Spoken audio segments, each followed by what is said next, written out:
In the quiet corners of the wilderness, there is a creature that works tirelessly, reshaping the landscape with unmatched skill. The beaver, nature's master architect, not only builds homes but creates entire ecosystems that sustain life far beyond its own. With their powerful teeth, beavers cut down trees and branches, skillfully constructing dams that transform flowing streams into still ponds.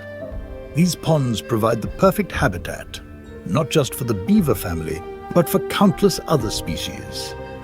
By slowing the flow of water, these ponds create wetlands, one of the most biodiverse ecosystems on the planet. Frogs lay their eggs in the calm waters, fish find shelter among submerged logs, and waterfowl thrive in the abundance of insects and plants. Even when beavers abandon their ponds, the impact remains. Over time, these wetlands turn into fertile meadows, supporting grasses, wildflowers, and grazing animals.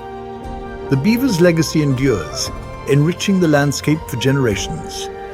Their influence isn't limited to wildlife.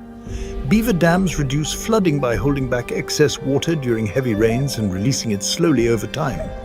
They even combat drought by maintaining water levels during dry seasons, benefiting both nature and humans alike. Engineers, conservationists, and creators of life, beavers are proof that one small creature can have a profound impact on an entire ecosystem. If their story inspired you, like, peck, share, and subscribe to the Wild Encyclopedia. Together, let's explore more stories of nature's hidden wonders. Until next time, farewell.